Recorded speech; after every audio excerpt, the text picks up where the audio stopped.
We have an update tonight on that Delta plane which flipped upside down and burst into flames on the tarmac at Pearson last winter. A flight attendant who was a passenger on the aircraft is now taking the airline to court, claiming the pilot was inexperienced. We'll tell you more about the multi-million-dollar lawsuit.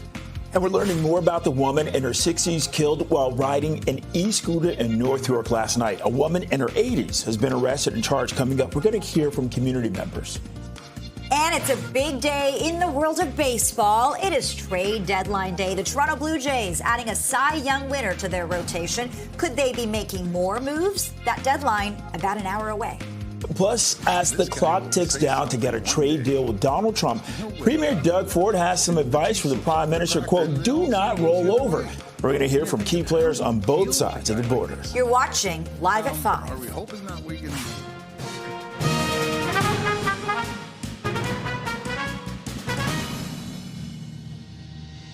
Good evening. I'm Bakari Sabbath. And I'm Lena Latafat. Welcome to Live at 5, and thank you for joining us. The Toronto Blue Jays have made a splash on trade deadline day by acquiring former Cy Young winner Shane Bieber from the Cleveland Guardians. And for more on how fans are reacting, let's go live to CP24's Beatrice Baseman outside the home of the Jays. B. Carolina, the Jays not playing tonight. They're back tomorrow against Kansas City, but it is a great day to be a Blue Jay. You mentioned Bieber acquired by the Jays. That was the announcement this morning. Just within the last few minutes, though, the Jays acquiring another player, Brandon Valenzuela, acquiring him from the San Diego Padres. He's a 24-year-old catcher, sending in exchange Will Wagner, infielder, who played 40 games for the Jays, down to San Diego. So that's the latest swap coming down just a few minutes ago. The big news, though, today is that Blue Jays made a big splash when it comes to starting pitchers. Shane Bieber, who won the Cy Young Award in 2020, will hopefully, once he's fully healthy again, be part of the Blue Jays starting lineup in the bullpen. The Jays making the announcement on X first thing this morning, saying, official, we have acquired two-time All-Star MVP, Cy Young Award winner, Triple Crown winner, and Gold Glover Shane Bieber from the Guardians in exchange for right-handed pitcher Cal Steven. Welcome to the Blue Jays, Biebs. And then showing a few minutes later another photo of Bieber in a Blue Jays jersey. This is a guy 30 years old who has spent his entire career with the Guardians so far. He's still recovering from injury. He is, though, back in the minors, getting his arm warmed up and ready, striking out in the latest game, 7 players, no walks in 4 innings. That's his latest rehab start. He's hopefully nearing a return to action. And as for Blue Jays fans, Lena and Bakari, I can tell you they are not only thrilled to have Bieber as part of the Blue Jays organization, but they are just absolutely thrilled by the way the Blue Jays have been playing. Yes, they've slowed down since that franchise record, since they swept the Yankees. They're still, though, comfortably sitting atop the AL East. And so here's some reaction from the fans. My favorite memories growing up with Dad was growing up watching the Jays game. I mean, Joe Carter, 92, 93, all-time favorite. Didn't get any better than that for me. And this year kind of feels like that? Yeah, it kind of feels like that. But again, don't want to jinx it. I think he's going to do really good. Yeah. Vladdy they lost a couple games, but they have to come back and win the World Series. I just think it's exciting and just showing the kids like how they're coming together as a team. So the morale is high, even with the few losses. I think, they won yesterday, and if they can continue that, I think they can go all the way. This is the second time in the last few years I thought they had a great club, but this is the club that looks like will challenge Detroit, who I think is the other best team in the league, American. So July ending off with the Jays comfortably atop the AL East. They're firmly in the driver's seat for the division title as well. Keep in mind, this is a team that just a year ago didn't make it to the playoffs. This year, there wasn't even that much hype surrounding the team. Obviously, they have far surpassed expectations. And that young kid there, I mean, wouldn't that be a treat to give him a show and see the Jays get closer and closer to feeling and looking like the 92-93 team. The deadline now, the trade deadline coming up at 6 o'clock. So less than an hour to go. And the 7 o'clock hour, we'll hear from Jays GM Ross Atkins on that final push and getting the roster ready for the last, half of the season at this point, and hopefully into the playoffs, guys. All right, about an hour away from that trade deadline. Beatrice Faisman reporting live from outside Rogers Center. Thanks so much, Bea. And for a closer look at all the moves the Jays have made today, we're joined live by TSN Radio's Matt Cause. Matt, good to see you. Lots to talk about. Everybody really excited about Shane Bieber. Let me also get your thoughts on the Jays acquiring Brandon Valenzuela, a 24-year-old catcher from the Padres. Yeah, the catcher move, that one kind of caught me a bit by surprise. I don't know if that has to do with the Alejandro Kirk injury, but going into the deadline, this was all about, number one, relief pitchers. The Jays haven't done that. Number two, getting a starting pitcher. They may have gotten that. So this move is a bit of a curveball. I hate using that baseball cliche when we're talking about baseball. Trust me, I hate me more than anyone hates me for dropping that line at you guys. And I hate to do this. That was a great piece there. And everyone is really excited. And the little boy is really excited. I'm not overly excited. I'm fascinated by Bieber. But if that's the only really major move the Blue Jays do, I think a lot of Jays fans, when they sit back and think about it, will be a little bit disappointed because this is a team that needs help in the bullpen. Okay, so Matt, that begs my next question. What do the words roster ready for the World Series mean? What it means is that the Jays would have acquired at least one reliever who is better than Jeff Hoffman. That's better than Rodriguez or Fisher. And it's nothing against Hoffman. Hoffman's having a really nice year. But look at how the Dodgers won the World Series. They did it with an overwhelming bullpen. And we see that time and time again. You've got to have at least three guys you can trust who can get guys to strike out. I don't think the Jays have that right now. And look at the Yankees. The Yankees just moments ago made a deal to get Bedard from the Minnesota Twins. And the Yankees had one of the worst bullpens. They had a collective ERA of around just under 5. And so we're kind of here and waiting. And we could talk about Bieber and what he could mean. But for the Jays to be properly World Series ready, they need a better bullpen. They're going to have to make the playoffs. They've been a great story. But if we're going to raise the ceiling and dream big, the Jays got to do something big in the next 55 minutes. Okay, yeah, so let's talk more about these next 55 minutes. Are there any other moves you're watching for, Matt? The one big name, Griffin Jacks, who is another reliever for the Minnesota Twins, maybe Pete Fairbanks, a reliever for the Tampa Bay Rays. Those are sort of the guys I'm keeping an eye on. And you know, the Mets acquire someone. The Padres got Mason Miller. When all these other, the Phillies with a big deal as well, bringing in Yohan Duran. When you see these other teams that are going for it, every time they sign someone, that's someone now off the potential list. I think the Jays and the Cubs are the two teams I'm keeping an eye on, that both of them looking to make moves. So those are the two teams I'm keeping an eye on, obviously locally Toronto. But I did expect more from them, and maybe it'll happen. Okay, TSN Radio's Matt Cause joining us live from somewhere nice, maybe a cottage. Thanks, Matt. It is a cottage. I am not in a sauna. Thanks for having me on. Thank goodness. Okay, Matt, we appreciate that, and we'll talk soon. Yeah. Enjoy the cottage. Well, Summer McIntosh is golden again at the Swimming World Championships in Singapore. McIntosh on her way. She's on her way to a gold medal. There's no doubt about that. She is well clear in the battle for silver. Smith and Deckers. But look at McIntosh go. Will it be a world record? Perhaps not now, but it's going to be gold medal number 3. It's going to be close. Talk about a winner. The 18-year-old from Toronto taking gold in the women's 200-meter butterfly. And McIntosh has already won gold in the 400 freestyle and 200 individual medley. So, look, if she seems a little disappointed, that's likely because she missed out on setting a world record by nearly 0.2 of a second. Yeah, I mean, going into tonight, my coach and I, our big goal was to break that world record, and that's really what I've been training for. And to see that I missed it by that little, and I know that I messed up the last about 15 meters of my race. I mean, overall, really happy with the time as a PB, but I didn't reach my goal tonight. But happy with the gold, happy with the win, and just gonna keep pushing forward. She still has so much to celebrate. Dean Bowles, the head of Swim Ontario, says McIntosh has had an incredible career, and she's still so young. For Summer, she came into the international field pretty early, 14 years old in Tokyo Olympics, getting that early experience. And now, you know, she'll be only 21 in LA, and who knows what 2032. And, some athletes stretch it out further than that. Ontario Swim Academy head coach Don Burton says that this was another amazing swim for McIntosh. It was a fantastic race this morning. Summer won the event by 3 full seconds, beat the second place person by a huge margin. And she really just showed that she has a very serious plan of what she wants to do. She executed it.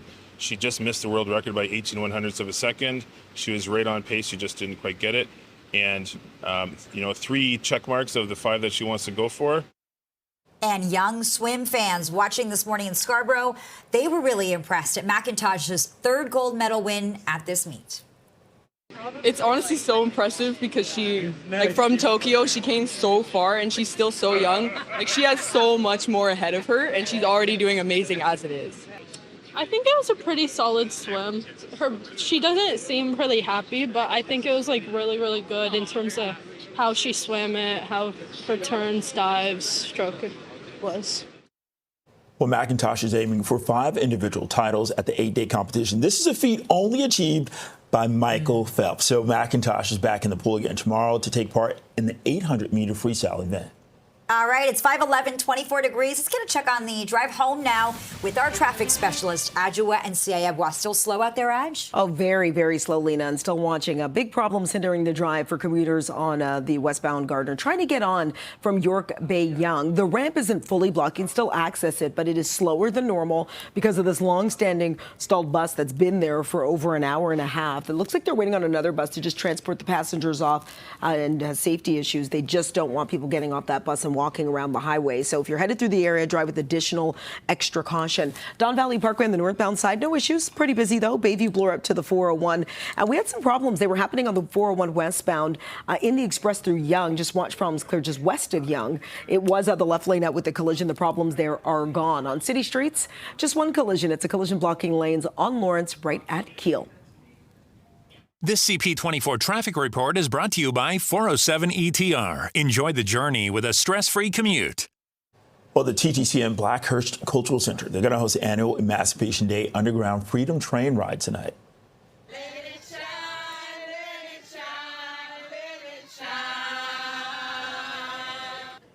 The non-stop subway trip from Vaughan Metropolitan Center Station to Union Station marks the celebration of Emancipation Day on August 1st. That ride begins with an opening ceremony at 10:45. Train boarding begins at 11:40, and the train is set to arrive at Union at about 12:30 tomorrow morning. TTC Chair Jamal Myers says the ride is a reminder of the strength and resilience of Black communities.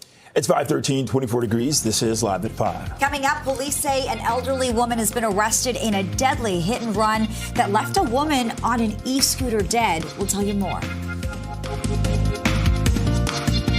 An 81-year-old woman has been arrested in a deadly hit and run in North York. The victim's been identified as 64-year-old Lillian Marlene Nagy. She and her husband, John Moran, both worked for the Toronto District School Board for 30 years and had recently retired. She was a caretaker and he was a carpenter. They also own an open-air home in the village of Malindi in Kenya. That is where they would help kids in the village by bringing clothing, work they'd been doing for 20 years. And police say that Moran and Nagy, they were leaving a friend's house. This is in the area of Cottill Avenue and Goddard Street, north of Shepherd, on their e-scooters. Moran left to go to a store while Nagy carried on home. Well, she was hit by a vehicle in the intersection and pronounced dead on scene. Neighbors could be seen outside, visibly shaken, as police investigated the crash and searched for the driver. So we saw a lot of police cars, and of course the fire department was here, ambulances were here. They closed the entire crossing and up to the other block. So we were a bit scared at first, but we saw that, there was a lady, they said a lady who died from a hit and run. So it was horrible really to see because she flew very far away from where she was hit. So definitely it was more than 40 or 50 kilometers. And this is a quiet neighborhood. At least drive 20 to 30 kilometers per hour. 81-year-old Joan Andrews is charged with leaving the scene of an accident causing death and dangerous driving. Well, a flight attendant who was a passenger aboard the Delta plane that crashed at Pearson Airport in February accuses the airline of using an inexperienced pilot. Yeah, it's part of a new lawsuit, a multi-million-dollar lawsuit we're learning about today. For more on the claims, let's bring in CP24's Lindsay Biscaya. Lindsay. And Delta Airlines has faced many lawsuits over the last couple of months, Lena and Bakari. I think we can all remember the crash we're talking about here. Back in February at Pearson Airport, remember this image where the plane crashed and then flipped over onto its roof? So now Vanessa Miles, who works as a flight attendant for Delta Airlines, is seeking $75 million in damages. That's according to a complaint filed in a U.S. federal court. In the complaint, Miles says she wasn't actually working that day. She was deadheading, which is a term used when crew fly as passengers to prepare for a future work assignment. The lawsuit claims the plane experienced a dramatic drop right when it was coming in for landing and struck the ground with excessive force before coming to rest upside down. Miles says she was unconscious in her seat, hanging upside down because she, of course, had her seatbelt on. And the filing also claims she was soaked in jet fuel. She had to unclip herself once she came to and get out. And then the suit states that the plane actually exploded about 2 minutes after she got out. Now, Miles in this claim also says she sustained a number of different injuries. So we're talking about a fractured left shoulder, a traumatic brain injury, post-concussion syndrome, knee injuries, back injuries, depression, anxiety, and PTSD. And the lawsuit also claims that the accident was caused in part by the defendants knowingly assigning an inexperienced and inadequately trained pilot to operate the flight. And it says it demonstrated a reckless disregard for passenger safety in pursuit of operational efficiency. Now, we did speak with our aviation specialist, John Graddick, today. He says that that might not really be something that will come to because the pilot in question here was trained. But the claim also alleges that the airline failed to properly maintain the aircraft's landing gear and related systems and failed to have adequate emergency response procedures in place. And John Graddick tells us today that that actually may have legs to stand on. Take a listen. I think the initial findings of the ATSB indicated a high rate of descent, and it was still coming down 3 seconds before touchdown. So it really was, coming in pretty fast and pretty hard. And the nose, I think they were saying, wasn't in the right pitch position for landing. So there was a couple of things about aircraft handling towards landing that are questionable, and the TSB will be looking at those as well. So definitely a lot of serious allegations here in that crash back in February. Important to note, though, Lena and Bakari, none of these allegations have been proven in court yet. And we have reached out to Delta Airlines for comment on this particular lawsuit, and we haven't heard back yet. Back to you. Okay, joining us live from the newsroom, CP24's Lindsay Biscaya. Lindsay, thank you. It's 5:19, 24 degrees. This is Live at 5. Well, tomorrow is the deadline for a trade deal with the U.S. Coming up, some tough talk from Premier Doug Ford for the Prime Minister, Mark Carney. Well, with less than 24 hours until the deadline to strike a deal to avoid steeper U.S. tariffs, Premier Doug Ford had some strong words for the U.S. president today. Speaking in Thunder Bay, Ford says he's prepared to dig in and says he told the Prime Minister, do not roll over. With President Trump taking direct aim at our economy, his goal is to take every single business out of our country, out of our province, and bring it down to the U.S. But I'll tell you, I will fight like I've never fought before, and we're going to continue fighting against President Trump and his radical views.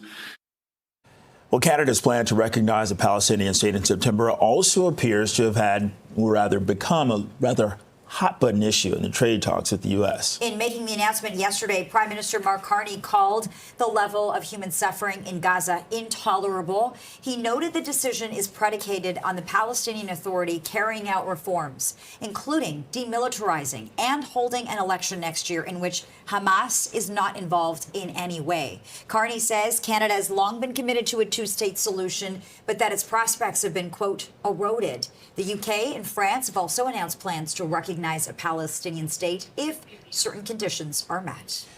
And Trump lashed out over Ottawa's decision in a post on Truth Social, writing, quote, wow, Canada has just announced that it is backing statehood for Palestine. That will make it very hard for us to make a trade deal with them.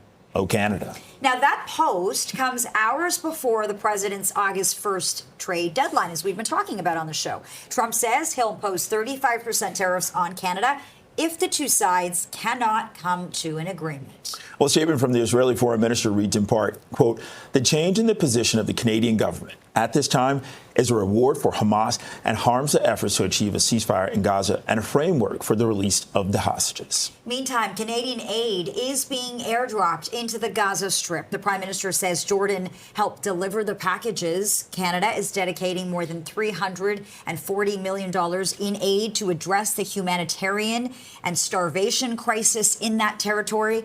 Israel has slightly eased its restrictions on food and medicine reaching Gaza amid an international outcry over starvation. Experts say the airdrops remain far less effective than delivering supplies in truck convoys. It's 5:24, 24 degrees. This is Live at 5. Kicking off the 6th edition of the Yorkville Murals Festival today with a special mural. We're going to tell you more next.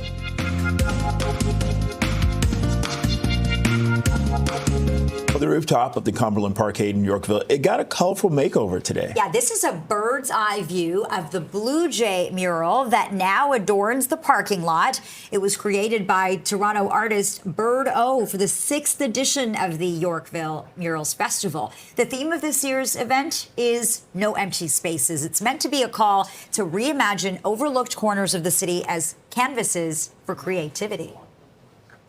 I'm a very proud Torontonian, and I think it just the unofficial mascot of Toronto. We've got the biggest Blue Jay I've ever painted, certainly.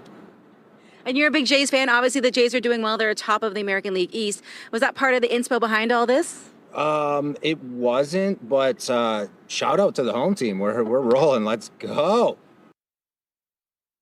Yorkville Murals is all about public art. It's about creating an experience for people that is free. I invite everyone during the festival to come early in the morning. We have activations until late in the evening, the block party being the main event.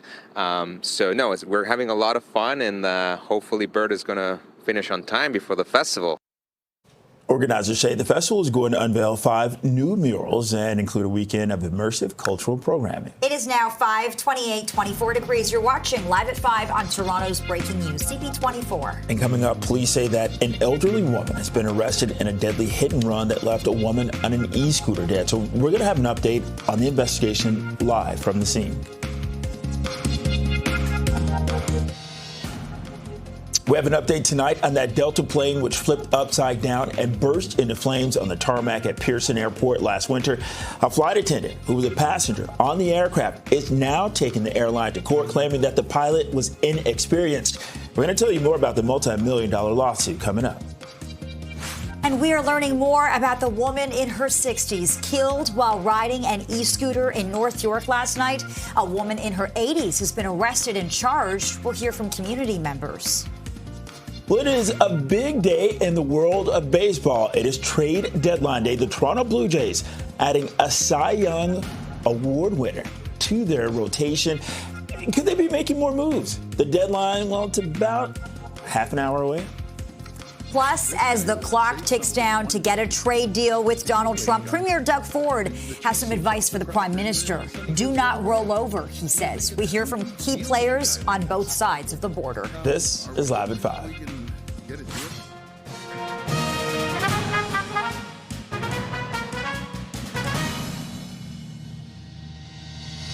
Good evening, and thanks so much for joining us. I'm Lena Latifat. I'm Bakari Savage. One person's in hospital following a shooting in a Brampton neighborhood overnight. Police believe 2 suspects broke into a home on Silkwood Crescent. That's near McLaughlin and Beauvais. When officers arrived, they found a man with a gunshot wound. He was taken to hospital and is now in stable condition. Police say no arrests have been made at the time, and they haven't shared any information about the suspects. Well, the northbound lanes of Highway 400, they were closed for about 9 hours in Vaughan. This is following a crash that led to a pursuit by an off-duty police officer. OPP say the 3-vehicle crash happened in the northbound lanes at Bass Pro Mills around midnight. OPP say one driver fled the scene, and they were followed by one of the drivers involved in the crash, who just happened to be an off-duty police officer. The suspect was arrested nearby shortly after. They were taken to hospital for injuries that are not believed to be life-threatening. When officers got to the scene, they determined that one of the vehicles had left in an attempt to apprehend and locate the driver of another vehicle who had fled the scene. That person was finally taken into custody with the assistance of Toronto Police Service and York Regional Police Service. There were injuries sustained. He was taken to hospital, and as a result of that interaction, the SIU were also notified. And the province's police watchdog is investigating. An elderly woman has been arrested in a hit and run in North York that left another woman dead, and we are learning more about the victim tonight. Okay, let's go live to CTV's Allison Hurst is at the scene. This is near Shepherd and Bathurst. Okay, Allison, paint the picture for us. Take us back to when this happened. So this happened last night, just around 9 o'clock, where police say that a vehicle was traveling on Codsell, and there was a woman on a e-scooter heading the other way, and she was struck, and that vehicle continued on and left the scene. And so the woman was pronounced dead on scene here. We saw lots of neighbors who immediately came out and rushed to her aid. Lots of them around here as police arrived on scene and started investigating what led to the crash. And so then this morning we learned that an 81-year-old woman was arrested and she is now facing 2 charges. And we've been speaking quite a bit with the family. So the victim would have been 65 in December. She's 64-year-old Lillian Nagy, and she and her husband, John Moran, live very close by from here. And what he's been telling us was that they had been at a friend's house. They were leaving that friend's house, both of them on their e-scooters. He had taken off to pick a few things up at a store. She'd continued on to go home, expecting to meet each other back at the house, and that's when the crash happened. So it was very sudden and very tragic, certainly for him. We've also spoke with Nagy's brother, Alex Nagy, and here's a little bit of what he had to say to us today.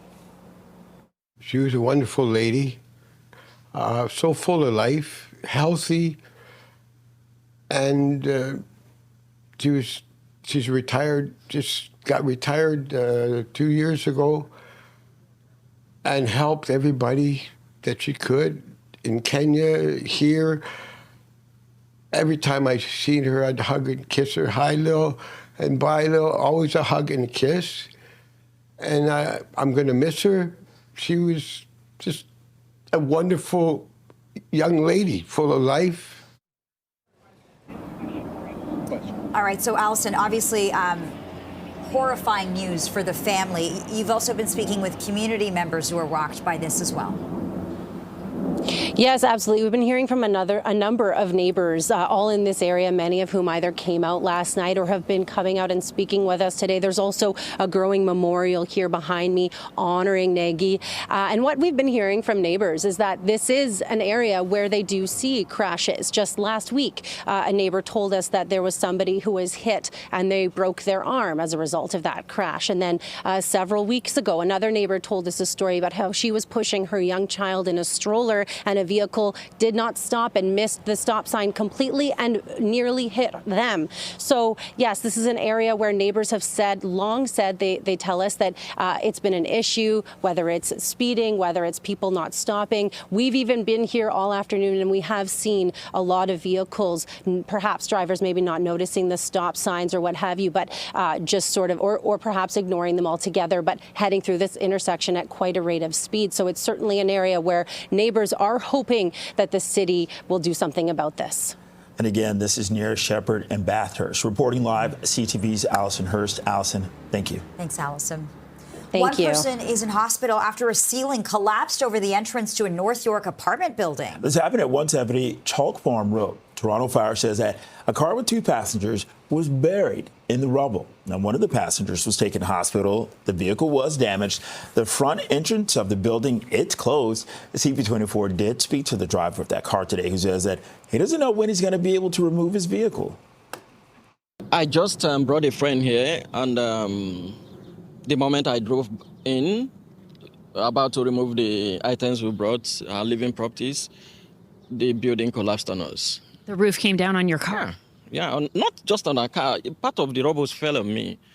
The lady in question, she had a dislocation on her waist and her ankle because she has been rushed by the ambulance to the hospital. I was just lucky enough because I was the one that actually pushed her, for her to, if not, she would have died there. So myself, I was able to run out because I noticed it quite on time. The city's manager officer responded to the collapse with a statement that reads in part, the ceiling is an exterior element of the building and it's not structural, meaning the area where the collapse happened does not affect the safety of the rest of the building. Staff are currently in the process of investigating the cause of this ceiling collapse. It's 5:37. Let's check on the evening commute with CP24 traffic specialist Adjoa and Cia Bois. Yeah, Bakari, has not been an easy afternoon, and the drive was heating up literally. We were dealing with a vehicle fire that was taking place on the eastbound lanes of the Gardner past Jarvis. The fire's out, but fire is on scene, which is the good thing. You will still find the two right lanes blocked, which is really slowing down the drive. The not so good thing is the delay does extend from well before Bathurst. Then on the westbound lanes of the Gardner, delays start from just before Parliament. They continue out to about York Bay Yonge. Again, the York Bay Yonge on-ramp to the westbound Gardner blocked because of this ongoing stalled bus. If your travels take you on to the 403, westbound 403 through Eglinton. We had reports of a problem that was in the left lane of the Express. Haven't spotted it yet. Once I do, I will keep you in the know. And if your travels do take you on to the 401, remains a busy drive across the top of the city. Earlier issues have cleared. Big problems, though, happening that I can't see on the 407 westbound. This is just as you make your way past Pine Valley. I find the right lane blocked with a truck rollover. I'll send it back to you both.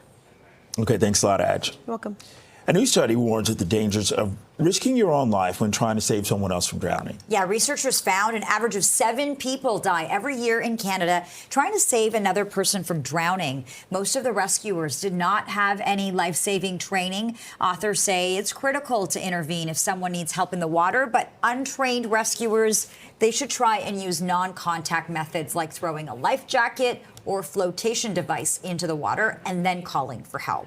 Well, Toronto's red eviction bylaws take effect today. The new rules aim to protect tenants from bad faith evictions at the municipal level. Under the new rules, landlords will have to apply for a license within a week of giving a tenant an N13 eviction notice for renovations. They'll also have to compensate tenants for moving and other costly accommodations. That means a one-time moving allowance of $1,500 for a studio or one-bedroom apartment, or $2,500 for a 2 or more bedroom unit. It's 5:39, 24 degrees. This is Live at 5. Coming up, a Delta flight attendant claims an inexperienced pilot was on duty when a plane crashed at Pearson Airport earlier this year. The details of this new lawsuit coming up. Welcome back. A flight attendant who was a passenger aboard the Delta plane that crashed at Pearson Airport back in the winter accuses the airline of using an inexperienced pilot. This is part of a new lawsuit we're learning about today. For more on this, let's go to the newsroom where CP24's Lindsay Biscaya joins us live. Lindsay. Yeah, there's some pretty serious allegations coming out of this latest lawsuit, Lena and Bakari, including the inexperienced pilot part that you mentioned off the top there. I'll get to that in a moment. But it's Vanessa Miles, a flight attendant who works for Delta Airlines, that is filing this complaint. It was filed in a U.S. federal court in Michigan. And in it, she's seeking $75 million in damages after this crash. I think we can all remember this. It was February of this year at Pearson Airport. Now, in the complaint, Miles said she wasn't actually working that day. She was deadheading, which is a term that's used when crew fly as passengers to prepare for a future shift. The lawsuit claims that the plane experienced a dramatic drop right when it was coming in for landing and struck the ground with excessive force before flipping over and coming to rest upside down. As we all can see these images, it's upside down. Now, Miles says she was unconscious in her seat, and when she came to, she was soaked in jet fuel. She managed to get out of the plane, but she says she sustained a number of injuries: a fractured left shoulder, a traumatic brain injury, post-concussion syndrome, knee injuries, back injuries, as well as sustaining depression, anxiety, and PTSD.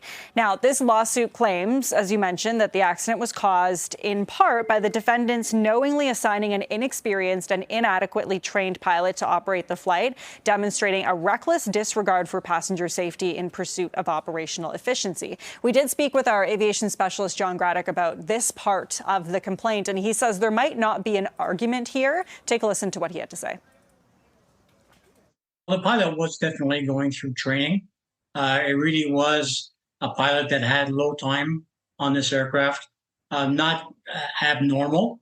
Her lawsuit claims inexperience, that there's no definition of what inexperience really means from an airline pilot perspective. She was qualified. She passed the tests. She had a license to operate this aircraft, this specific aircraft. So as far as I'm concerned, she was qualified to operate the airplane.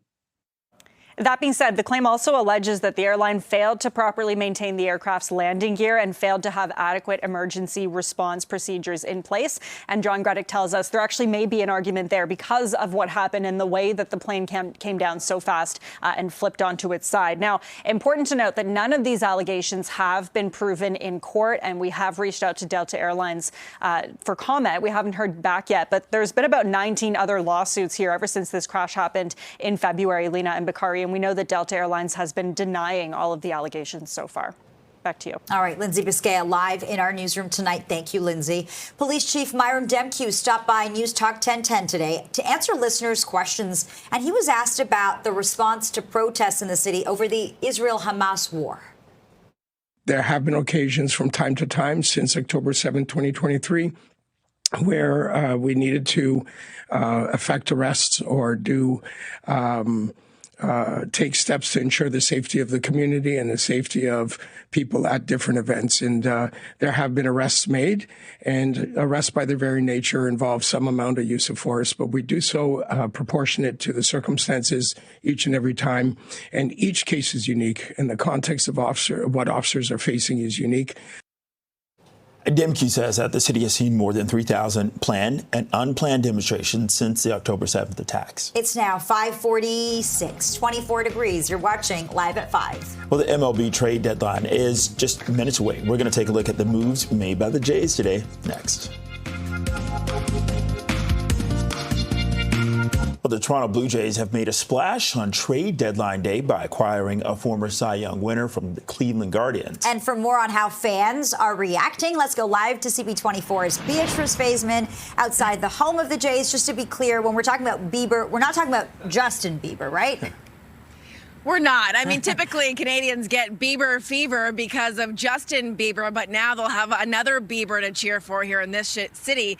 Shane Bieber added to the Jays lineup. I want to first talk, though, about a trade made just within the hour. This is the latest trade, and it's only the second trade that we know of that the Jays made today. They acquired Brandon Valenzuela from the San Diego Padres, sending Will Wagner, an infielder, down to the Padres in exchange. Wagner, 27 years old. He appeared in 40 games for the Blue Jays. He's a left-hander. He was an 18th round pick for the Astros back in 2021. And now we know he's going down to San Diego and return again the Jays, getting Brandon Valenzuela. He's a catcher. Perhaps he might be catching pitches pretty soon from the Jays' latest bullpen acquisition. Shane Bieber, a starting pitcher. He's been injured for a while after having surgery. He's back playing in the minors as he's rehabbing, working towards getting back into playing in the regular season. But he's real good. 2020, actually, Cy Young Award winner. And so the Jays today introduced him by posting on X with the big reveal, saying we've acquired two-time All-Star MVP, Cy Young Award winner, Triple Crown winner, Gold Glover, Shane Bieber from the Guardians in exchange for right-handed pitcher Cal Steven. Welcome to the Blue Jays, Biebs. And of course, they also posted a photo of Bieber in the Blue Jays jersey. It might still be a while until he's actually seen on the mound in a full return to action for the Blue Jays, but the fans are hopeful for what he might add to the bullpen lineup when and if he's healthy enough to do so. Add that to the fact that they're already excited by how great the Blue Jays are playing this season. So here's some reaction from the fans that we've been chatting to outside the Dome. Well, they're doing awesome. They're in first place and killing it. So excited for them. Yeah, they announced they've got Shane Bieber coming in, Cy Young Award winner. How does that make you feel as a fan? Pretty good. I mean, he's a great pitcher. I think they're doing pretty good. Yeah. I like the motivation the team's got. I think they've been doing amazing. It's been really fun watching them. They're swinging the bats well, and I mean, I think the bullpen needs to be better, but we're working on that, so that's great. They announced today Shane Bieber is coming up from the Guardians, a new starting pitcher. What is that? What do you think that does to the bullpen? Hopefully, I don't really know a lot about him, but I hope he'll make us better in any way he can. And that's really been the pressure for the Blue Jays front office to add more depth to the bullpen, especially when it comes to starting pitchers. The deadline quickly approaching now, 8 minutes away. Yes, I am counting down. 6 p.m. Eastern. That's when trades will no longer be permitted, but lots of pressure on the front offices to do everything possible to improve their World Series chances. Keep in mind, the Jays finish the month comfortably atop the AL East. They're in the driver's seat to win the division, at least at this point, unless something goes terribly wrong. We won't jinx it, though. The bats, they've been hot. Vladdy's been playing great. George Springer has found the fountain of youth. Alejandro Kirk has been contributing. And now I think people are really looking to the bullpen to see what action they can bring. And now we've got a couple new players being added to the Jays roster. Ross Atkins, Jays GM. We'll talk to reporters coming up. I think it was 7:15 as a kind of a reflection as to how trade deadline actually went. Back to you guys. Okay, and we will be carrying that live here on CP24. Again, the Jays only have about 6 minutes to make any more moves. You're watching Live at 5 on Toronto's Breaking News, CP24. Our extensive coverage of the Caribbean Carnival, it begins with the King and Queen Showcase. This is where mass bands are going to show off their stunning costumes tonight. We have a preview next. Well, it's only Thursday, but the Toronto Caribbean Carnival weekend, it kicks off tonight. Yeah, and the King and Queen Showcase, that is taking over Lamport Stadium. And for more on all the festivities, it's going to be a great night. We're joined live by Jennifer Herlihy from Toronto Caribbean Carnival. Jennifer, thanks so much for joining us. This is one of the most vibrant events of the Toronto Caribbean Carnival weekend. How does it feel to be back? It's amazing. It's always the most important show for us. The King and Queen Showcase showcases the vibrancy, the beauty, the creativity of our community. And for me, this is the best event that we have. The parade, of course, is beautiful, but the creativity shines through in the King and Queen Showcase. Okay, what can you give us to, maybe whet our appetite for tonight? Well, tonight, not only do we have these amazing, gorgeous costumes, we have a lineup of really stunning costumes, performances, dance troupes, really an amazing lineup of performances. I say there's still time to come out and purchase some general admission tickets, but it really is an experience. For us, the King and Queen Showcase is the marquee event of the Toronto Caribbean Carnival. And, I've covered this, and I'm sure, Bakari, you have as well. And it's just incredible to be there, to feel that energy, and then to also realize and recognize how much effort goes into putting these looks together. Absolutely. These costumes takes months and months to build. As soon as we're done here today, they create and craft new costumes for next year. It really is about the love, the passion, and the creativity of these masqueraders and the people who build these beautiful costumes. Jennifer, can you talk about what it means to be king and queen after tonight? Well, first of all, there is the bragging rights of being the best in the carnival. It really is about the showcasing of this creativity, about the uniqueness of each of these costumes, and the work and all of the effort and time and energy and money, to be quite frank, that these masqueraders and the mass bands put into these costumes, and it gives them a sense of pride and ownership of the carnival. And very quickly, every time I've attended, it's been very busy. But you did mention people can still get tickets. If they're interested, how can they find that information, Jennifer? They can go to torontocarnival.ca, purchase tickets, or they can come down to the event. We do have some tickets here at the event at Lamport Stadium, so please come down and join us. It really is a fabulous event, not just costume, but performances, dancers, singers, really an amazing, beautiful event. Come share the Caribbean community and let us show you what it is to have a party. Okay. I love that. Jennifer Herlihy with the Toronto Caribbean Carnival. Thanks a lot. And it is going to be a great party. And then, of course, there's the Grand Parade. And I know you're going to be hosting our special coverage. Yeah, alongside CTV's Jessica Smith. You also see her here. And then Lisa Morales, who normally does traffic, she's going to be doing a different kind of traffic on Saturday. I'm really looking forward to your coverage. It is 5:59, 24 degrees. You're watching Toronto's Breaking News, CP24. Thank you for watching. CTV News at 6 is next.